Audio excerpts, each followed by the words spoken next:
This is rental car number 45, and today I'm driving the 2017 Mitsubishi Mirage G4. This is the ES model with an automatic transmission. Before we get started, I just want to mention that Car and Driver gave this one a 1 out of 5, which is the lowest score I've seen from them in a very long time. So my expectations and your expectations should be pretty low. But despite that, I still think there's a couple of things that are worth mentioning about this one. To start off with, I think we should talk about where the Mirage G4 sits within the Mitsubishi family of cars. So here's Mitsubishi's lineup, and I gotta be honest, I was a little surprised to see that they're only really offering 3 different models: the Outlander, the Lancer, and the Mirage. Now, this is not the Mirage, which is a hatchback. This is the Mirage G4, which is considered to be a subcompact car. There's a lot of different configurations for the Mirage G4, but this one, the ES model, MSRP is for around $16,060, though I was able to find it a little bit cheaper in my area brand new. Under the hood, you get a 1.2-liter 3-cylinder engine. It only kicks out 78 horsepower, but you do get the benefit of some pretty decent gas mileage. You get 35 in the city and 42 on the highway, and I really noticed that on my drive earlier today. Typically, I do about a 150-mile round trip. I usually have to fill it up with about 6 to 6.5 gallons, but when I drove this one, I only had to put about 3 gallons in the car, which was pretty shocking. And speaking of gas, you only get a 9.2-gallon tank, which is actually pretty small, and you get the standard twist-off gas cap, but there's no little shelf or hook on the fuel door, so you have to let it just sort of dangle down and hit your car, which I'm not a big fan of, because with the gas always kind of on there, I find that it eats away at the paint pretty quickly, and you end up having sort of corrosion in that area. I'm not quite sure why Mitsubishi skimped on this tiny little piece. I don't see why it couldn't be added to the car. And these kind of missing little details are kind of a theme on the Mitsubishi Mirage G4. I think you'll notice them all over the interior. Just as a quick example, there is nothing on the steering wheel. There are no buttons of any kind. Honestly, this is probably the first car I've driven without even a cruise control button located on the steering wheel. The key for this vehicle only has 3 buttons: lock, unlock, and panic, though honestly that panic button is so thin I think it would be very difficult to press if you were actually in a panic. No push button start on this one, but that's to be expected in a $16,000 car. And on a positive note, the car is ready to go within just a few seconds of you turning it on. Above the steering wheel, you get a nice sized gauge cluster. I like how large the speedometer is. It makes it really easy to look at while you're driving. And you get kind of an 8-bit digital display right embedded into the speedometer that gives you just the miles you've driven and your fuel gauge.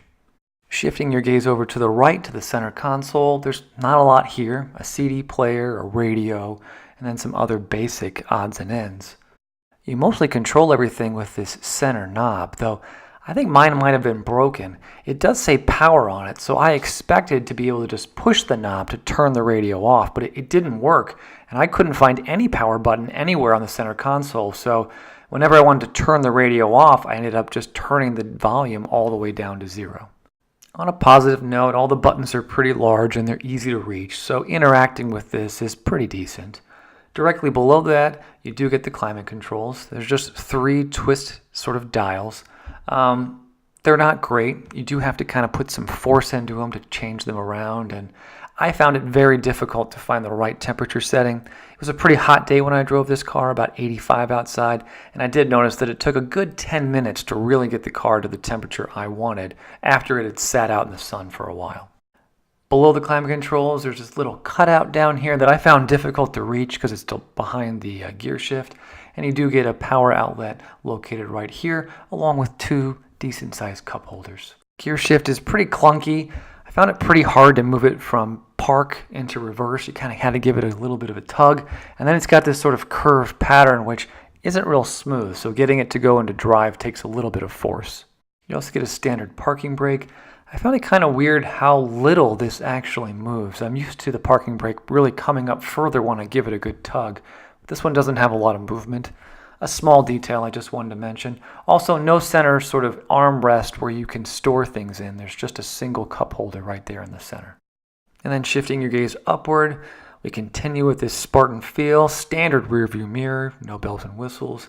one light right up top, and then just an indicator to let you know whether or not the passenger airbag is activated.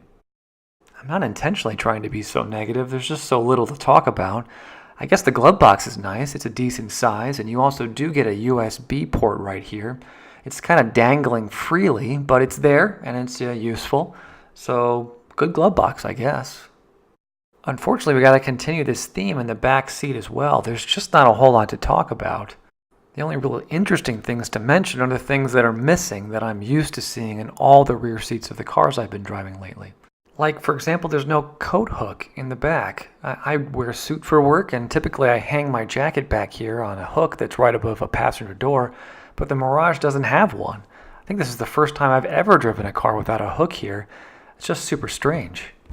There's also no real storage for your passengers back here. I think you'll notice on the right-hand side there is a pocket. It's pretty flimsy, by the way, but no pocket on the left-hand side and no storage in the center armrest area. Now there is a center armrest that folds down with 2 cup holders, but I gotta mention that it feels super cheap and not real comfortable. Also, another kind of shocking omission is that these seats do not fold down. So you can't, for example, fold the seats down to get a larger item in the trunk. You're just gonna have to use the trunk space and the trunk space alone to store things. But to end on a positive note, there's some decent legroom back here. I'm about 6 feet taller than I had, a couple of inches to spare of legroom while I sat in the back seat. So let's keep going and talk about the trunk space in this car. First off, there's no button to open the trunk. So usually if the car is unlocked, you reach underneath right by the license plate, press a button, and the trunk opens. That is not the case here. Even if the car is unlocked, you have to use the key to open the trunk. When you do finally get the trunk open, I think you'll see that even though this is a subcompact car, you actually get a fairly small storage area. The wheel wells do infringe a lot on the space. And as I mentioned before, those back seats don't fold down, so you really do have a small storage area back here. I know I've been pretty negative, and I don't mean to be, but unfortunately I'm going to have to continue to be negative when I talk about actually driving this car. It's not horrible. I mean, the gas mileage is pretty nice, but you do have a 3-cylinder engine, so you're definitely not going to accelerate very quickly. I guess if I'm trying to put a positive spin on this, I did drive it on the highway and in the city, and I didn't have any major problems keeping up with traffic, though I did have a couple of instances where I had to merge back onto the interstate, and I really had to floor it and wait a bit before I could merge in. And I wish I had more to say about this car, but it's just very underwhelming. So I don't think you're going to be surprised when I say that after driving this car for 2 days and about 150 miles, I'm going to give this one 2 stars. And I'm giving it 2 stars because of the great gas mileage. If it didn't have that, it would definitely be a 1-star car. There's just not much here. For $16,000, I think you should expect more out of a vehicle like this.